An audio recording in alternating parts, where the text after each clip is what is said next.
নমস্কার, আমি অপূর্ব কুণ্ডু। বেশ কিছুদিন পরে আবার ইউটিউবে নতুন ভিডিও নিয়ে আসলাম। তো আজকে আমি পদ্মের কিছু প্রাথমিক ধারণা দেবো।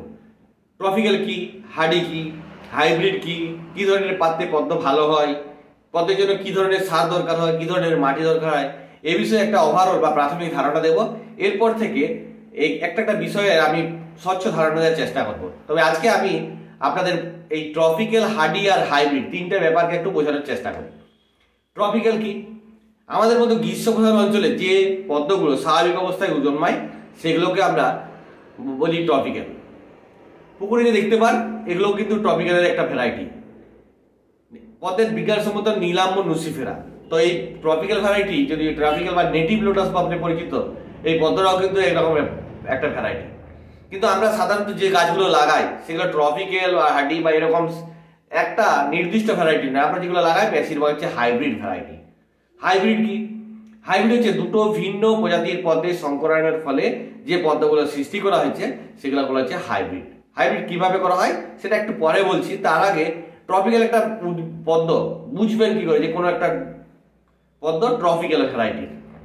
ট্রপিক্যাল ভ্যারাইটির পদ্মগুলো যখন ফুল হয় তখনও বোঝা যাবে, আবার যখন গাছের টিউবার দেখেন তাহলেও বোঝা যাবে। কয়েকটা বিষয় লক্ষ্য করলে, যেমন ট্রপিক্যাল ভ্যারাইটির পদ্মগুলোতে খুব বড় সাইজের পাতা হয় এবং খুব পাতাগুলোর সাইজ খুব বড় হয় এবং সংখ্যায় অপেক্ষাকৃত কম হয়। কেন সেটা আস্তে আস্তে বোঝানোর চেষ্টা করছি। তো ট্রপিক্যালের প্রথম বৈশিষ্ট্য যদি বাইরে থেকে দেখেন, দেখবেন খুব বেশি সংখ্যায় পাতা হচ্ছে না, পাতার সংখ্যা কম, কিন্তু যে পাতাগুলো হচ্ছে সেই পাতাগুলো কিন্তু বড় বড় হচ্ছে। আর এদের এয়ারলিপগুলো অনেক বড় বড় হয়, আর ফুলের বৃন্তটা অনেক, এক একটা ফুলের বৃন্ত খুব লম্বা হয়ে যায়, দেখবেন 5-7 ফুট পর্যন্ত হয়ে যায়। সাধারণত পুকুরে যে দেখতে পাই সেগুলো হচ্ছে নেটিভ লোটাস। আর নেটিভ লোটাসগুলো এক প্রকারের ট্রপিক্যালের ভ্যারাইটি, কিন্তু এরা আমরা যে আমাদের পরিবেশে যে সমস্ত পদ্মগুলো লাগাই সেগুলো কিন্তু কোনোটাই পিওর ট্রপিক্যাল বা নেটিভ এরকমগুলো লাগাই না। আগে আমি নিচের ছাদে লাগাতাম নেটিভ বা দেশি পদ্মগুলো। তার দেশি পদ্ম স্টক বেশি হয়, প্রচুর টিউবার আনা তৈরি করে, তার ফলে খুব ভালো হয় না। আমরা এখন ছাদে যেগুলো লাগাই সেগুলো হচ্ছে নেটিভের বা ট্রপিক্যালের বেশি বৈশিষ্ট্যযুক্ত হাইব্রিড প্রজাতির পদ্ম। আপনারা হয়তো অনেকে জানেন যে আমাদের দেশের পদ্ম হচ্ছে জাতীয় ফুল, আমাদের মতো ভিয়েতনামেরও পদ্ম হচ্ছে জাতীয় ফুল। চীন দেশের মানুষ পদ্মগুলোকে বাড়িতে, আমরা যেমন তুলসী গাছ লাগাই অনেকে, তো পদ্মগুলোকে ঠিক সেরকম ভাবে লাগান। তারা মনে করে, চীন দেশের মানুষ মনে করেন যে এইটা পদ্মটা লাগালে তাদের মানে সুখ সমৃদ্ধি আরো অনেক কিছু লাভ হয়। তো চীন দেশে প্রচুর পরিমাণে পদ্ম এইভাবে লাগানো হয়। প্রচুর চীনা প্রজাতির পদ্ম ওই জন্য দেখতে পান। ভিয়েতনামের জাতীয় ফুল পদ্ম, তাদের দেশে প্রচুর পরিমাণে হাইব্রিড। অ্যাকচুয়ালি আদিকালে ভিয়েতনামে সবচেয়ে বেশি হাইব্রিড তৈরি হয়েছে। কি করে তৈরি হয় হাইব্রিড? একটা ফুলের পরাগরেণু অন্য ফুলের গর্ভকে প্রতিস্থাপন করতে পারলে কিন্তু হাইব্রিড হবে। তাহলে তো হাইব্রিড ব্যাপারটা মানে যেভাবে দেখি খুব সহজ নয়, খুব জটিল নয়। কেন খুব সহজ নয়? এই কারণে যদি আপনি নিপুণ সামান্য মানে একটা আপনার হাত যদি একটু নিপুণ হয়, তাহলে পুংকেশরকে গর্ভকেশর মানে ফুলের প্রথম দিনের ফোটা ফুল, দ্বিতীয় দিন ফোটা ফুলের মধ্যে দিয়ে আপনি যদি রেখে দিতে পারেন, তার মধ্যে যে শীত পড়ে শীত তৈরি হবে সেটাই হাইব্রিড হয়ে যাবে। এবার তাহলে তো মনে বলবেন সবাই হাইব্রিড তৈরি করতে পারে। হ্যাঁ, অনেকেই হাইব্রিড তৈরি করছে, প্রচুর হাইব্রিড ভ্যারাইটি আছে। কিন্তু মুশকিল হচ্ছে যত হাইব্রিড ভ্যারাইটি তৈরি হচ্ছে সেই হাইব্রিড ভ্যারাইটিগুলো একটা লেভেলে গিয়ে আমাদের পরিবেশের সঙ্গে খুব বেশি মানানসই, খুব ভালো মানানসই হলে তবেই কিন্তু আমাদের কাছে সেটা ছড়িয়ে পড়ছে এবং আমরা সেটা চাষ করছি। এখন একজন হাইব্রিডাইজার সবসময়ই বলবে যে তার ভ্যারাইটিটা সবসময়ই ভালো, কারণ তাকে বাজারে বিক্রি করতে হবে, বিক্রি করে সে কিছু রোজগার করবে। কাজে আপনি যখন নেবেন, আপনার একজন ক্রেতা হিসাবে আপনাকে দেখতে হবে যে ভ্যারাইটিগুলো সব ঠিকঠাক কাজ করছে কিনা। এবার গ্রিন অ্যাপেলের সঙ্গে ক্রসবিট করে আমি 2-3টা হাইব্রিডের চেষ্টা করেছিলাম, সিডপট তৈরি হয়েছে, বোঝা যাবে। এবার ওই পদ্ম গাছটা 2 বছর লাগানোর পর যদি আপনার কাছে দেখেন ঠিকঠাক ব্লুম হচ্ছে, সেল ব্লুম হচ্ছে, প্রচুর ফুল হচ্ছে, কালার খুব ভালো, তবে কিন্তু আপনার কাছে দেখা যাবে।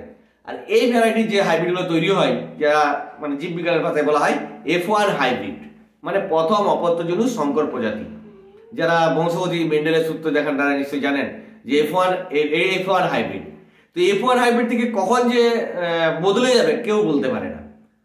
ওই জন্য বারবার 2-4 বার টেস্ট ক্রস করে তারপরে দেখা হয় যে ঠিকঠাক আসছে কিনা।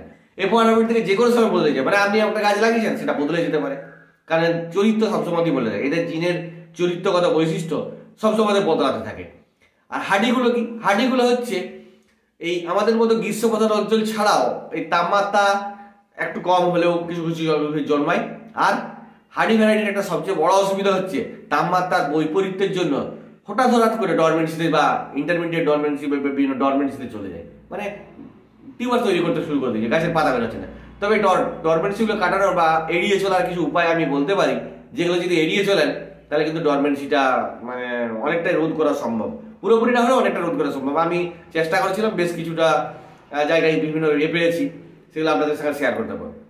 সবসময় পদ্ম লাগানোর সময় আমরা দেখবো যে পদ্মগুলো লাগাচ্ছে ঠিক সেরকম একটা পাত্র জোগাড় করার চেষ্টা করবো।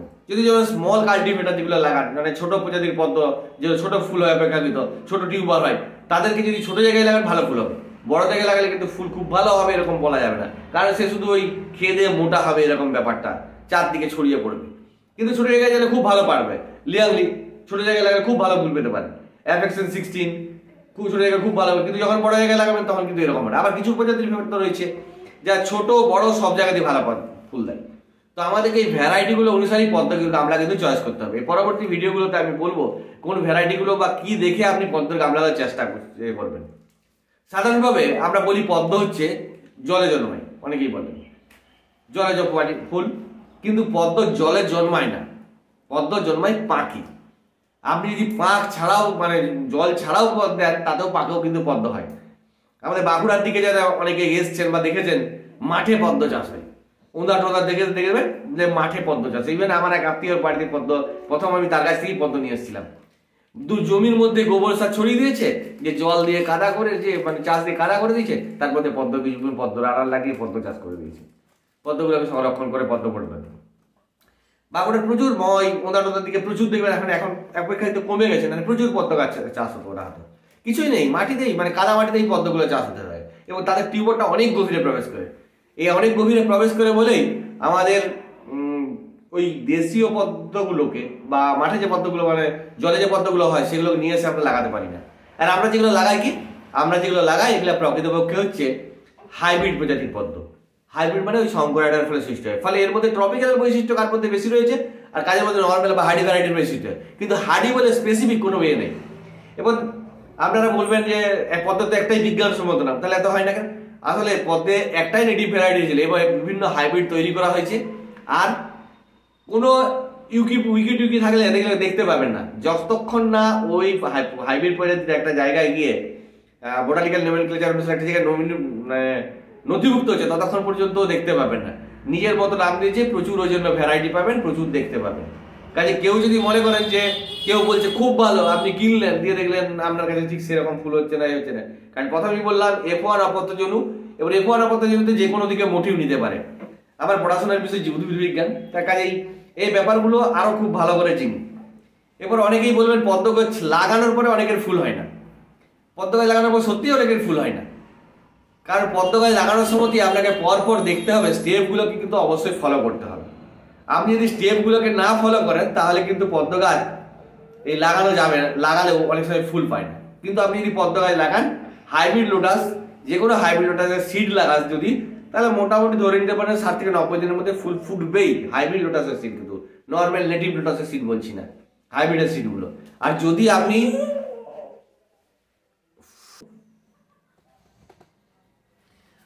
টিউবার লাগান মোটামুটি ধরে নিতে পারেন 40-45 দিনের মধ্যেই অবশ্যই ফুল চলে আসবে। আবার যে টিউবারগুলো নার্ভ ক্রিয়েট হয়ে যায় সেই টিউবারগুলো 1 মাসের কমেও ফুল চলে আসতে পারে। কাজে কতদিনে ফুল আসবে সেটা আপনার পুরো পরিস্থিতির উপর নির্ভর করছে। তাহলে ট্রপিক্যাল টিউবার দেখে বুঝবেন কি করে, ট্রপিক্যালের টিউবারগুলোর নোড হচ্ছে অনেক দূরে দূরে হয়, তার ফলে পর্বমধ্যটা বড়। আর পর্বমধ্যটা বড় হওয়ার জন্য এর পাতা অনেক দূরে দূরে বেরোতে থাকে। অ্যাকচুয়ালি পদ্ম গাছের পাতা বা মূল যেখানে খুশি বেরোয় না, নোড বা পর্ব থেকে বেরোয়। তাহলে পর্ব যত দূরে হবে পাতাগুলো সেখান থেকে কম বেরোবে। আবার কোনো কোনো ট্রপিক্যাল ভ্যারাইটি রয়েছে, পিঙ্ক ক্লাউডের মতো কিছু ট্রপিক্যাল ভ্যারাইটি রয়েছে, তাহলে প্রত্যেক নোড থেকে একটা কুড়ি তৈরি হয়, কারণ তাদের নোডটা অনেক মানে দূরে দূরে রয়েছে, ওর মধ্যে সঞ্চিত খাবার জমা হয় হয়। ট্রপিক্যালের টিউবার তৈরি তো অনেকটা সময় নেয়, ওই জন্য ট্রপিক্যাল ভ্যারাইটিগুলো এত দ্রুত স্প্রেড করে যায়নি। কারণ মানে একটা ট্রপিক্যাল ভ্যারাইটি তুলে হয়তো আপনি সাপোজ সারা বছর হয়তো 5, 7, 10টা টিউবার তৈরি করলো, এবার টিউবারটা তৈরি হতে একটা পুরো বছর লাগলো। সেখানে নর্মাল যে হার্ডি ভ্যারাইটি যেগুলো বলি চলতি কথায়, সেগুলোকে প্রচুর টিউবার তৈরি করে দিল। ওই জন্য এগুলো যত তাড়াতাড়ি স্প্রেড হয়ে যাচ্ছে, এগুলো কিন্তু তত তাড়াতাড়ি স্প্রেড হয়নি। কিন্তু নানার থেকে সহজে প্রোপাগেট করা যায়। আমরা মানে আমাদের চারপাশের মানুষজন এখনো হয়তো এতটা অভিজ্ঞতা পারেনি, নাহলে এটাও প্রোপাগেট করতে পারে। আর পদ্ম সব দিক থেকেই পদ্মকে বিভিন্ন দিক থেকে যদি প্রিপেয়ার করেন বিভিন্ন রকমের, কেউ কারো স্থায়িত্ব বেশি, কার রং বেশি, কার পেটাল বেশি, প্রত্যেকটা পদ্ম কিন্তু চরিত্রগত দিক থেকে আলাদা। এর পরবর্তী ভিডিওগুলো যখন দেবো আমি সেগুলোকে বোঝানোর চেষ্টা করব যে এদের ঠিক কি বৈশিষ্ট্যের জন্য এরা করে। 2023-এ আমাকে ইউটিউবে বহু মানুষ দেখেছেন এবং অনেকে বলেছিলেন যে যারা বিশেষ করে পড়তে যাতে ভালোবাসেন এবং ভুলে যান, কথাগুলো করতে পারে না, যে লিখে দিলে ভালো হতো। তো এরপর থেকে ফেসবুকে একটা পেজ আছে ক্রিয়েটিভ গুন্ডু বলেই, একটু সার্চ করতে পারেন, ওখানে দেখবেন আইডিগুলো লেখা আছে, কেমন ব্লুমার আর লিখে দিচ্ছি, আরো কিছু আপলোড করার চেষ্টা করছি। আর ইনস্টাগ্রামে একটা পেজ, সেম পেজটা ইনস্টাগ্রামে রয়েছে, আপনি এখানে ফলো করতে পারেন, দেখতে পারেন যে কিগুলো কোন ফুলগুলো ঠিক কিরকম দেখতে বা কেমন ফুল হয়, বেশ কিছু আপলোড করেছি। আর পুরো আস্তে আস্তে আপলোড করে দেওয়ার চেষ্টা করবো জানুয়ারি ফেব্রুয়ারি মাসের মধ্যেই। তো এখনো দেখবেন পদ্ম গাছ যারা আছেন, দেখবেন যাদের গত বছর থেকে লাগিয়েছেন কিছু পাতা বেরোচ্ছে, কিচ্ছু করবেন না। এখন যদি করেন তাহলে কিন্তু টিউবারগুলো নষ্ট হয়ে যাবে। এখন কিন্তু টিউবারগুলো ম্যাচুরেশন পিরিয়ড আসেনি, মানে টিউবার থেকে যখন রানার তৈরি হবে তখন ম্যাচুরেশনে আসবে। এখন তাহলে কি হচ্ছে, ওই যে নোড বা পর্ব আছে ওখান থেকে যে আছে টিউবারটা তো জীবিত আছে, টিউবার থেকে মাঝে মাঝে দু একটা করে পাতা বেরিয়ে যায়, আর সেই পাতাগুলো দেখবে ছোট ছোট পাতা বেরিয়ে যাবে, পাতাগুলো বড় হবে না বা হবে না। পদ্ম গাছ কিন্তু আমাদের ট্রপিক্যাল ভ্যারাইটির পদ্মগুলো অ্যাকচুয়াল গরম তাপমাত্রা তারতম্যের জন্য নষ্ট হয় না, হয় কুয়াশার জন্য। অনেকে দেখবেন গ্রিন হাউসে পদ্ম চাষ করেন, অনেকে আমি দেখছিলাম সেদিন ব্যাঙ্গালোর একজনকার কাছ থেকে যে গ্রিন হাউসে এখনো পদ্ম রয়েছে, ডিসেম্বর মাসে খুব সুন্দর পদ্ম হচ্ছে, কারণ গ্রিন হাউসে চাষ করেন, কুয়াশার সংস্পর্শ নেই। তো হয়তো আমাদের চাষ করলে ভবিষ্যতে আমাদের এখানে অনেক মানুষ চাষ করতে শুরু করবেন হয়তো গ্রিন হাউসের মধ্যে, কারণ অসময়ে ফুল ফোটানোর মতো এটাও ফোটাতে চেষ্টা করবেন। আমিও কিছু কিছু চেষ্টা করেছিলাম, যেমন আখিলাটা একদম ডিসেম্বর মাসের মাঝামাঝি পর্যন্ত আমার আখিলাটা ছিল। তো এরকম নিশ্চয়ই থাকবে, কিন্তু আমরা চেষ্টা করি না, সেই জন্য এগুলোকে ফোটাতে পারি না। তো যদি চেষ্টা করি তো অবশ্যই হতে থাকবে। আর হাইব্রিড কি করে তৈরি করা হয় ধাপে ধাপে এটা আপনাকে দেখাবো। আমি কয়েকটা হাইব্রিড তৈরি করছি, তার সিডবোর্ডটা হয়েছে, তার কিন্তু লাগাইনি, তার ফলে বুঝতে পারছি, মানে ফুল ফুটেনি, তাহলে বুঝতে পারছি না চরিত্রগুলো কোন দিকে গেছে। কিন্তু প্রথমেই বললাম এগুলো সবই F1 সিড, F1। এবার কখন যে কোন দিকে মুখ নেবে কেউ বলতে পারে না। অনেকেই দেখবেন অনেক হাইব্রিড আছে, প্রচুর হাইব্রিড ভ্যারাইটি আছে, অনেক জোড়া জোড়া দামে বিক্রি করছে, আপনারা অনেকেই কিনেছেন বা কেনার ভাবছেন, এই ইচ্ছা প্রকাশ করছেন। যে হাইব্রিডগুলো অন্তত দুটো স্টেপ পেরিয়ে গেছে, মানে মোটামুটি 2 বছর চাষ করে দিয়েছে বা দুটো অন্তত সিজন পেরিয়েছে, সেগুলো কিন্তু আপনার বাড়িতে ওই সেম ভ্যারাইটিতে বড় হবে। কিন্তু যেগুলো এই জাস্ট হাইব্রিড হয়েছে তারপর মার্কেটে চলে এসেছে, কেউ ছেড়ে দিয়েছে, সেগুলো যে কি অবস্থা হবে আপনি কেউ বুঝতে পারেন না, কারণ F1 যে কোনো দিকে মুভ নিতে সম্ভাবনা থাকে। যতক্ষণ না পদ্মগুলো লাগানোর ব্যাপারে আপনি স্বচ্ছ ধারণা পাচ্ছেন, ততক্ষণ ওই ধোঁয়াশার মধ্যে থাকবে, কখন কি হবে না হবে ভাবতে থাকবে। কিন্তু আপনি যদি পুরো ব্যাপারটা একেবারে জেনে যান, তাহলে আমি বলবো যে সে খুব সহজে খুব ভালো করে ফুল ফোটাতে পারবেন। আমার ছাদে যদি দেখেছেন যারা ভিডিওগুলো ইউটিউবে বা ফেসবুকে দেখেছেন, বিশেষ করে রিল ভিডিওগুলো দেখবেন কত ফুল ফুটেছিল, একটা পুকুরের মতো ফুল ফুটে গেছিল। আমি কিন্তু বিরাট এফোর্ট দিয়ে প্রচুর ফুল ফুটেছি এরকম নয়, আমার ছাদে এখনো 180-70-80টা গামলা রয়েছে। এবার ধরুন এতগুলো গামলাকে মেনটেন করা তো সম্ভব নয়, এত কিছু করে নেই, কিন্তু লাগানোর সময় যদি আপনি ঠিকঠাক ভাবে লাগিয়ে দেন তাহলে কিন্তু আমি কথা দিচ্ছি যে খুব ভালো করে ফুল ফুটবে। সাধারণত আমরা পদ্মগুলোকে যখন লাগাই তখন যে গামলাগুলো ব্যবহার করি সেই গামলা 7-14, 9-18, 10-20, 10-18 এই পদ্মগুলো ব্যবহার। তো এগুলো কি? প্রথমে যেটা ব্যবহার করা হয় সেটা হচ্ছে পদ্মের গামলার হাইট বা উচ্চতা। মানে ধরুন 7-14 একটা বললাম, 7-14 গামলা, 7-14 মানে 7 ইঞ্চি হাইট হয়, আর 14 ইঞ্চি তার ডায়ামিটার বা এটা হয়, ব্যাসটা হয়।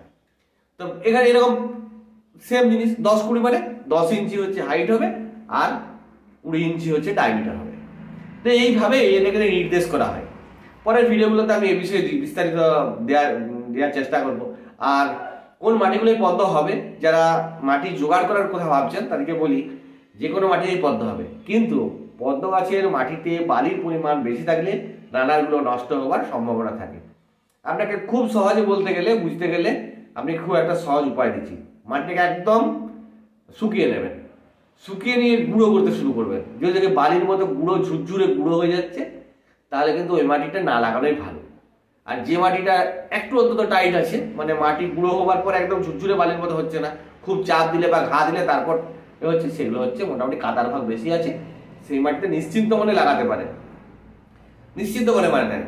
আর জমিতে যে জমিগুলো বিশেষ করে সবজির চাষ করা হয় প্রচুর পরিমাণে সার দেওয়া হয়, তাই সেই মাটিগুলো সবসময় এড়িয়ে যাবে না। বরং ধান জমির মাটি বা যে জমিতে চাষ হয় না সেই জমির মাটি বা জঙ্গলের পাশাপাশি যে মাটিগুলো থাকে সেগুলো অপেক্ষা দিতে পারেন।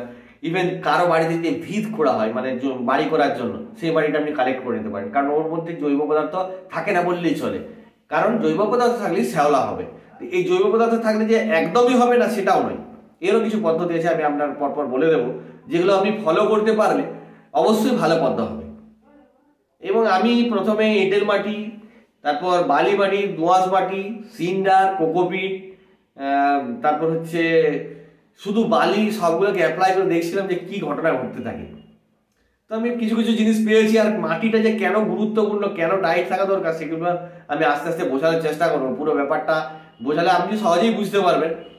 আর প্রথমেই বলি, মানে আমার ভিডিওগুলো যারা প্রথম থেকে জানেন দেখেন, আমি প্রথমেই বলি যে ইউটিউবে এসে আমি কিছু মানুষকে চাই যে অন্তত বাড়িতে খুব সহজভাবে লাগানোর পদ্ধতিগুলো রপ্ত করুন। কে কতটা দেখলেন, কে কতটা করলেন তার জন্য ব্যাপারটা নয়। আর প্রত্যেক মানুষের এই ফিল্ডে প্রত্যেক মানুষের ধ্যান ধারণা আলাদা, আমারও ধ্যান ধারণা আলাদা। যখন ক্লাসে পড়াতে চাই, সবাই পড়াতে চাই, আমিও পড়াতে চাই, কিন্তু আমি মনে করি যে ক্লাসের ওই শেষ বেঞ্চের ছেলেটাকেও যদি কিছু শেখাতে পারি তাহলে আমার ওখানে পড়াতে যাওয়াটা সার্থক বলে মনে করি। তো আমার এখানেও আমি মনে করি যারা কিছুই জানেন না তাদেরকে যদি মানে 0 লেভেল থেকে শুরু করে তারা যদি একটা বাড়িতে পদ্ম ফুল ফোটাতে পারেন, একবার আমাদের ফোটানোর চেষ্টা করতে পারেন, তারপর যদি সফল হন তাহলে আমার যথেষ্ট ইন্সপিরেশন পাবেন। আর সেই উদ্দেশ্যে স্টেপ বাই স্টেপ এই পদ্ম গাছের এগুলো দেওয়ার চেষ্টা করব। এর পরবর্তী ভিডিওগুলোতে স্টেপ বাই স্টেপ আমি দেবো মাটি, গামলা, মাটি, তারপর হচ্ছে কিভাবে সার দেবেন, কিভাবে প্রিপারেশন নেবেন, কিভাবে প্রস্তুতি নেবেন, এর পরপর একটা পর্বেতে আমি বোঝানোর চেষ্টা করব। এবং এই পর্বগুলো দেখলে আমি বলবো যে অন্তত কয়েকটা পর্ব যদি পরপর আপনি দেখে নেন তাহলে আমি বলবো যে আমার ছাদের যে গাছগুলো ফুটেছিল সেরকম ফোটাতে পারবেন। অনেকে হয়তো আমার চেয়ে অনেক ভালো ফোটাতে পারবেন। আমার কাছে অনেক টিউবার নিয়েছে, অনেকের খুব ভালো ফুল ফুটেছে। তার কারণ হচ্ছে তাদের কাছে টিউবার মানে গাছের সংখ্যা কম আছে আর অনেকটা সময় দিতে পারে। কারণ আমি প্রচুর ব্যস্ত থাকি, আমি এটা ছাড়াও অনেক কিছু করি, ক্রাফটের কাজ করি, করি, তার ফলে আমি প্রচুর সময় দিতে পারি, তাতেও প্রচুর ফুল ফুটে। কাজে যারা একটু সময় দেবে, সময় মানে যে সবসময় লেগে থাকতে হবে না, একটু ওয়াচ করতে হবে। কারণ এমন অবস্থা হয়েছে ধরুন খাবার দেওয়ার সময় পেরিয়ে গেছে, আমি দিতে পারছি না, সময়ই নেই, পোকা লেগে গেছে, পোকাগুলো আমি জানি যে পোকাগুলোকে কীভাবে তাড়া দিতে হবে, সেটুকু যে পাতাগুলো দেখবো সেটুকু সময় পাচ্ছি না। কাজে যারা শখ করে লাগান আমি বলছি একদম নির্ভাবনায় লাগিয়ে ফেলুন। আর প্রথম থেকে ভিডিওগুলো দেখে নিন। মাসদুয়েক যদি আমি বললাম যে আপনি যদি কিচ্ছু না জানেন, যদি পরপর ভিডিওগুলো দেখতে থাকেন, আমি অন্তত কথা দিতে পারি আপনি পুরো প্রসেসটা সম্পূর্ণভাবে জেনে যাবেন এবং অনেকের চেয়ে ভালোভাবে জেনে যাবেন। আমি একজন হোঁচট খেতে খেতে শেখা মানুষ, মানে প্রতিদিন যতবার কিনেছি টিউবার অনেকের কাছে এক্সপিরিয়েন্স নিয়েছি, আর একবার করে নিয়ে গিয়ে হোঁচট খেয়েছি, মানে জাস্ট ঠকেছি। টাকাগুলো নিয়েছে, ঠিকঠাক টিউবার দেয়নি, কারো টিউবারে ফুল ফুটেনি, আর অনেক কিছু ঘটনা ঘটেছে, আমি আগের ভিডিওগুলো শেয়ার করেছি। কাজে আপনি একটু এই পদ্ধতিগুলো মানে এই ভিডিওগুলো দেখে আপনি অন্তত স্কিলটা একটু ডেভেলপ করার চেষ্টা করুন আর বিষয়গুলো জেনে নিন। তাহলে আপনি যার কাছেই টিউবার কিনুন না কেন কোনোভাবে ঠকবেন না, এটুকু কথা দিতে পারি, আর খুব ভালো করে ফুল ফোটাতে পারবেন। যদি ভিডিওগুলো ভালো লাগে তাহলে ছোট্ট একটা লাইক দেবেন, আর পরবর্তী ভিডিওগুলো দেখার অনুরোধ রইল।